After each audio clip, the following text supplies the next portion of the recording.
उपस्थित सभी बहन देवी भाइयों और बहनों,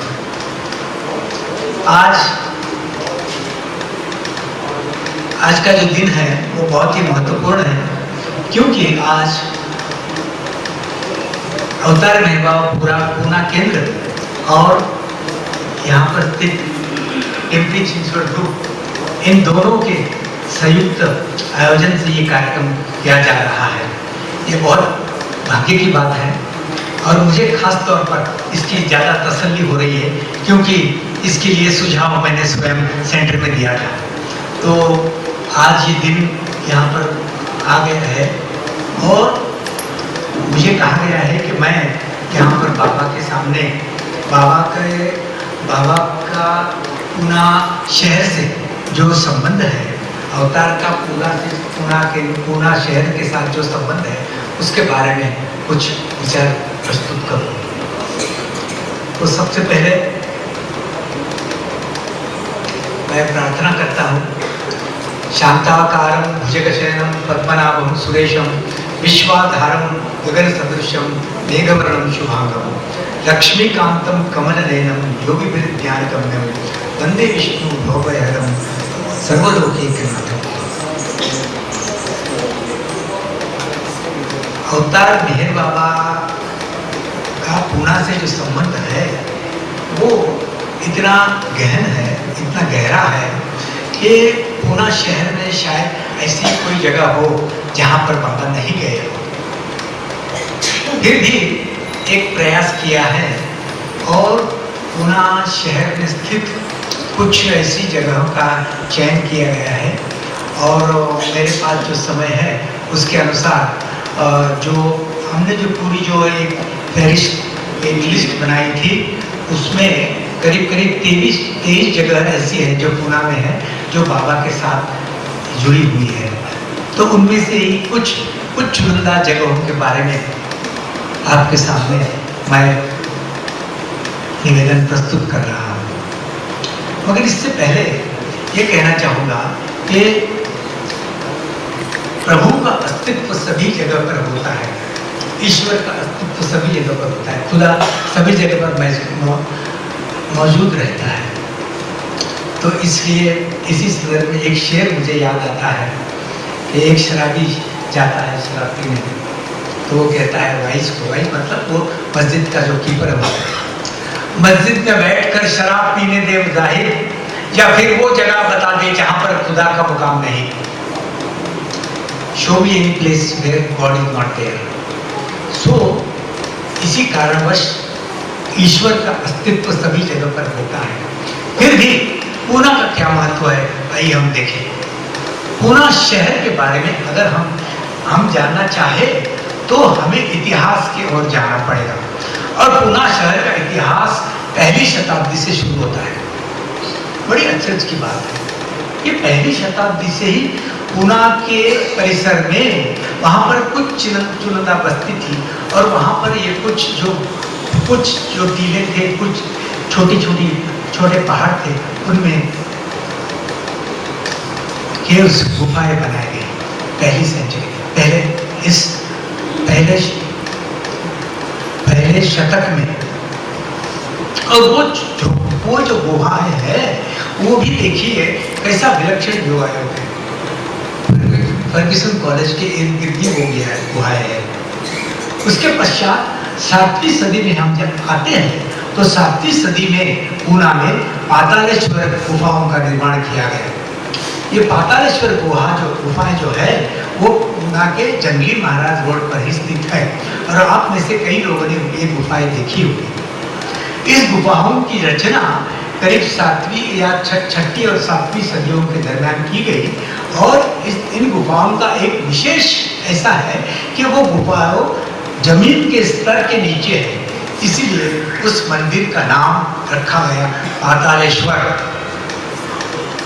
और उस पातालेश्वर मंदिर में भगवान शिव की मूर्ति प्रतिष्ठित की गई है और उसके बगल में ही कुछ गुफाएं बुद्ध काल में वहां पर खोदी गई और इन गुफाओं में से कुछ गुफाओं में स्वयं मेहर बाबा 1914-1915 इस साल के दौरान वहां पर जाकर वहां पर तपस्या, वहां पर ध्यान मग्न रहा करते थे। कैसी रहेगी इस प्राण की ऊर्जा, आध्यात्मिक ऊर्जा। तो ये पातालेश्वर का मंदिर जो है ये बहुत महत्वपूर्ण है। और उसके बाद कई ऐसे संदर्भ मिलते हैं इतिहास में, मैं आपको नहीं, मैं ज़्यादा परेशानी में डालना चाहता हूँ। सिर्फ यही कहूँगा कि हम 12वीं सदी 13वीं सदी में आते हैं और इस पावन भूमि में 1275 से लेकर 1296 तक संत ज्ञानेश्वर का वास्तव्य रहा। और संत ज्ञानेश्वर ऐसी एक विलक्षण विभूति थी जिन्होंने भगवत गीता पर टिप्पणी की।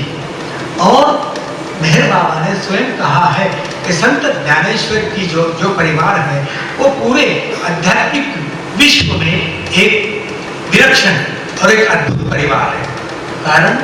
इसका कारण यही है कि इस परिवार के सभी जनों को ईश्वरीय साक्षात्कार प्राप्त हुआ था। निवृत्ति जो ज्ञानेश्वर के गुरु थे, उनके सबसे बड़े भाई निवृत्तिनाथ, उसके पश्चात ज्ञानदेव, फिर सोपान और फिर मुक्ताबाई, ये चारों भाइयों और एक बहन को ईश्वरीय साक्षात्कार प्राप्त हुआ था। कैसी हुई होगी उस वक्त का माहौल। और ज्ञानेश्वर का चरित्र हम पढ़ते हैं तो हम स्तिमित हो जाते हैं कि इतने कम आयु में उन्होंने कितनी उपलब्धियां प्राप्त की। तो ये ज्ञानेश्वर का काल था। उन्होंने 1275 के लेके 1296, सिर्फ 25 में से 4 साल 21 साल की उम्र में ही उन्होंने सदैव समाधि ली। वो आनंद वो अभी भी आप जाकर देख सकते हैं, वहां पर जाके संजीव सदैव समाधि। अवतार का कार्य कैसे होता है, कैसे वो अपने आने की जो भूमि वहां पर कैसे वो अपना स्पीड वर्क कैसे अपना वो कार्य करता है। देखिए आगे चलकर हम जब देखते हैं तब हम आते हैं, कई संदर्भ मिलते हैं। पूना में जो कस्बा पेट में जो सूफी संतों का जो दरगाह है, शेख सल्ला, बड़ा शेख सल्ला, छोटा शेख सल्ला, ये दोनों दरगाह बहुत ही महत्वपूर्ण है सूफी संतों के साथ। मगर मैं इस ओर आपका ध्यान खींचना चाहूँगा कि 16वीं सदी में 1553 से लेकर 1599 और इस कालावधि में संत एकनाथ और 1608 से 1650 तक तुकाराम और 1608 से 1682 तक रामदास, ये तीनों संत इस पूना के इर्द गिर्द की पावन भूमि में यहाँ पर उपस्थित थे और उन्होंने आध्यात्मिक वातावरण की निर्मिति की। और उसी दौरान हुआ आगमन अवतार के आंशिक स्वरूप का, और वो अवतार का आंशिक स्वरूप था शिवाजी महाराज। और शिवाजी महाराज के दौरान की कई कथाएं बाबा ने अपने जीवन काल में सभी मंडली जनों के साथ जाहिर कार्यक्रमों में, पब्लिक प्रोग्राम में भी बाबा ने इनको जाहिर किया था। और शिवाजी, छत्रपति शिवाजी के साथ बाबा के मंडली जन, जिसे हम अवतार का मंडल कह सकते हैं, द सर्कल ऑफ द अवतार। The circle of the avatar was already there even in the partial अवतारिक phase। अवतार का मंडल उसके आंशिक अंश में भी उपस्थित था। और बाबा ने नाम देकर कहा है कि फला मंडली जन शिवाजी के समय में मेरे साथ इस नाम से उपस्थित था, फला मंडली जन इस नाम से उपस्थित था। और एक मंडली जन के तो बाबा ने ये कहा है कि इसको तो अभी शादी करने की जरूरत ही नहीं है, क्योंकि उसकी मेरे साथ शादी हुई थी, क्योंकि जब मैं शिवाजी था वो स्त्री रूप में सोयराबाई था, आदि की रानी। तो कैसा होगा, देखिए कितनी विलक्षण और अद्भुत कहानी है कि अवतार अपने आगमन के पूर्व 300 साल पहले अपने मंडल को प्रस्थापित करता है। और जब स्वयं मेहर बाबा का आगमन, शिवाजी के बारे में जितना हम जानना कोशिश करें उतना ही कम है। मगर सिर्फ मैं ये कहूँगा कि भारत के इतिहास में ऐसा विलक्षण पुरुष हुआ ही नहीं। न केवल वो एक सक्षम राज्यकर्ता थे, अपितु वे एक महान एक योगी थे। उन्होंने अपनी प्रजा को अपने बालक के समान पाला, और क्योंकि वो स्वयं अवतार का आंशिक स्वरूप थे। अपने कारावधि में अवतार ने अपने अगले अवतरण का शिलान्यास किया। अवतार अपना मंडल अपनी जगह पर है, यह अपने अवतरण के पूर्व सुनिश्चित करता है। जब बाबा आए और फिर यहाँ पर आने के बाद बाबा के जीवन में बाबा के साथ जिन स्थानों का संबंध पड़ता है उसमें से कुछ 5-6 स्थान में आपको बताऊंगा और उनकी कथा आपको सुनाऊंगा, क्योंकि मेरे पास समय नहीं है। 23 है, सिर्फ मैंने उसके 6 चुने हैं और इससे ज़्यादा अगर जानकारी आपको चाहिए तो अभी एक पुस्तिका मैंने जो लिखी है वो मेरी यह आशा है कि ये अपना पूना केंद्र 1 मई से पहले उसको प्रकाशित करे ताकि सभी जनों के लिए उपलब्ध हो। सभी 23 स्थानों का वर्णन, सविस्तर वर्णन और उनके छायाचित्र उस पुस्तिका में उपलब्ध हो। तो आइए सबसे पहले हम कहाँ जाते हैं? अवतार मेहर बाबा के प्रथम गुरु कौन थे जिन्होंने उनको यहाँ चुंबन लिया? बाबा जान का दरगाह। बाबा जान का दरगाह है कैंटोनमेंट एरिया में, और जहाँ पर बाबा जान स्वयं बैठती थी। और बाबा जान एक ऐसा विलक्षण व्यक्तिमत्व था कि उनके बारे में कुछ भी ज्यादा जानकारी मालूम नहीं है। सिर्फ ये जानकारी है कि उनका जन्म 1790 से 1780 के दरमियान हुआ और 1931 को उन्होंने अपना देह छोड़ दिया। मतलब 141 साल से ज्यादा ही उनकी उम्र थी। और कैसी रही होगी बाबा जान? और वहां पर एक नीम के पेड़ के तले वो लगातार बैठती रहा करती थी, चाहे वो बारिश हो, चाहे वो वहां पर सूरज तपता हो, चाहे लोगों की भीड़ हो, फिर भी बाबा जान वहां पर मौजूद रहती थी। और अपने जो उनके मुरीद कहा करते। और बाबा जान यद्यपि वो स्वयं स्त्री थी, उनको सख्त नफरत थी कि कोई उन्हें स्त्री कहे। वो हमेशा अपने को पुल्लिंग में वो घोषित करते थे। वो हमेशा कहते थे कि वह, इसीलिए उन्होंने अपना स्वयं का नाम बाबा जान रखा।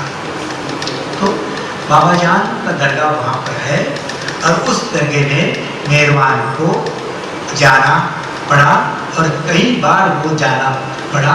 1 साल 1-1.5 साल तक वहाँ पर उनका चहल पहल रहती थी। बाबा जान उनको अपना लाडला बेटा करके उनको अपने गोद में लिया करती थी। कैसा होगा वो दृश्य? 1911, 100 साल पहले की बात है। 100 साल से भी ज़्यादा, 2-3 साल उसमें और डाल दीजिएगा। और बाबा जान ने चुंबन लिया। कहाँ पर? मस्तक के ऊपर, भारत प्रदेश में चुंबन लिया। और मेहरबान को स्थूल देह की विस्मृति हो गई और उसको इस बात की जानकारी हुई कि वो ही स्वयं परमेश्वर है और उसी में ही उस परमेश्वर की सब शिक्षा, सब शक्ति, सब अनंत ज्ञान, अनंत शक्ति और अनंत आनंद, ये त्रिगुण उसमें वास कर रहे हैं। कैसा होगा वो सिलसिला? तो बाबा जान के जाते समय बाबा उस वक्त डेक्कन कॉलेज में पढ़ते थे। वो कॉलेज के स्टूडेंट थे, 1st ईयर 2nd ईयर में पढ़ते थे। और अभी हमने जाके चंद 2 हफ्ते पहले प्रताप जी और मैं और डॉक्टर कंटक वहाँ जाकर उस कमरे को देखा है जहाँ पर वो क्लासेस चला करते थे। जिस क्लास में मेहर बाबा एज ए स्टूडेंट बैठकर 1st ईयर 2nd ईयर के लेक्चर सुना करते थे, कैसा होगा वो माहौल? तो वो डेक्कन कॉलेज आज कोई भी वहाँ पर है, आप जाके देख सकते हैं। डेक्कन कॉलेज अब यूनिवर्सिटी बन गई है। उसके बाद हम चलते हैं बाबा का घर, भोपला हाउस। बाबा हाउस और 25 लेटर ऑन बाबा हाउस, जिसे आप बाबा हाउस समझते हैं, उसका वो खरीदा गया बाद में। उससे पहले बाबा रहते थे भोपला घर में, जो पंपकिन हाउस जो उसके सामने जो है, और उस घर में बाबा रहते थे। 1900 से 1919 साल तक बाबा उस मकान में रहे।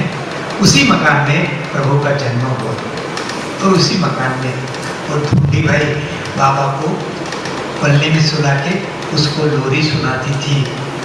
कैसा होता वो दृश्य? वो भोपला हाउस अभी भी आप है, वहाँ जाकर देखेंगे। और वहाँ ऊपर माले में, एटिक में, वहाँ पर बाबा की एक गुहा थी उसको कहते थे, बाबा कहते थे कि डेन ऑफ द थीफ, और वहां पर बाबा का माहौल जमा हो गया। 1919 में बाबा के पिताजी शहरियार ईरानी ने बाबा हाउस खरीद लिया और उसके पश्चात बाबा और उनका सभी परिवार वहां पर रहने के लिए गए और उसमें बाबा रहने लगे। और उसी वक्त वो जो घटना घड़ी कि वहां पर बाबा जी ने चुम्बन लिया और उसके बाद कुछ सालों के बाद मेहरबान उपासनी महाराज के पास चले गए और उन्होंने एक पत्थर उठा के उसी जगह पर फेंक के मारा जहाँ पर चुम्बन लिया गया था और उसी जगह से खून बहने लगा और वो खून बहने की वजह से उनको स्थूल जगत का ज्ञान प्राप्त हो गया। तो वो बाबा हाउस वहाँ पर है, वहाँ पर जाकर आप पत्थर देख सकते हैं जहाँ पर बाबा सर पटका किया करते थे, क्योंकि उनको उनको जो वेदनाएं हुआ करती थी वो आध्यात्मिक वेदनाएं, क्योंकि वो अनंत चेतना से स्थूल जगत तक उनकी चेतना का प्रवास चल रहा था और इस प्रवास जो प्रवास जो था वो बहुत ही यातनामय था और उनको यातनाएं वो सहन नहीं हुआ करती थी और उसकी यातनावश वो सर पत्थर पर सर पटका करते थे। वो पत्थर आप जाके देख सकते हैं और क्योंकि वहाँ खून निकलता था, बाबा शरीर जहाँ अपने मस्तक पर पट्टी बांधा करते थे ताकि माता जी और पिताजी को नहीं पता चले कि यहाँ पर जख्म हुए और खून बह गए। आइए इसके पश्चात हम कहाँ चलते हैं। मैं कुछ काफ़ी जगह मैं स्किप करता हूँ और शिवाजी का पुतला तो आपको मालूम ही है। बाबा इतना बढ़िया शिवाजी का स्टैचू, पार्षद अवतार का स्टैचू आपको कहीं नहीं मिलेगा, यही शिवाजी नगर कोर्ट के सामने कभी भी जाके आप देख सकते हैं। और जब उसको वहाँ पर स्थापित किया उस वक्त प्रभु पुणे में थे और प्रभु ने क्या कहा कि जो ब्रिटिश सरकार जो अभी भारत पर राज कर रही है वही ब्रिटिश सरकार को अभी ये पछतावा हो रहा है और ये पछतावा की वजह से ये शिवाजी महाराज का पुतला यहाँ पर प्रस्तावित कर रही है जैसे ब्रिटिश 1922। आइए हम चलते हैं 1949 1949। बाबा थे वो अपने नवजीवन के काल में new life period is the period of hopelessness and helplessness. एक असहायता और निराशा का जीवन था जिस जीवन के दौरान प्रभु ने स्वयं दर दर जाके भिक्षा मांगी है और कहा है प्रेम से भिक्षा दीजिए। तो उसी दौरान बाबा जब माउंट आबू गए थे और माउंट आबू जाने के पश्चात जब पुणे आए तब वहाँ उन्होंने कहा कि मेरे आवाज़ के लिए यहाँ पर एक बंगले का आप चयन करें। उसके अनुसार ठुबे का बंगला, सरदार ठुबे का बंगला चुना गया और वो बंगला अभी भी खंडहर के रूप में तलदाई टेकड़ी, तलदाई हिल के ऊपर मौजूद है। कभी भी आप जाके वहाँ देख सकते हैं। हालांकि देखो ये दैव का दुर्विलास कैसे होता है। अभी उसी बंगले को क्या कहा जाता है? भूत बंगला, क्योंकि वहाँ पर आवाज सुनाई देती है झांझर की, वहाँ पर आवाज सुनाई देती है, कई प्रकार की आवाज सुनाई देते हैं, ऐसा लोग कहते हैं। मैंने तो कभी कोई आवाज नहीं सुनी, मगर बाबा वहाँ पर रहे हैं और उस दौरान बाबा ने मस्तों का कांटेक्ट किया। और मस्त कौन से होते हैं ये आपको भाई बताने की कोई ज़रूरत नहीं है, मगर जो मेरे मित्र और मेरे भाई और बहनें जो नए आए हैं उनके लिए मैं कहना चाहूँगा कि मस्त वो लोग होते हैं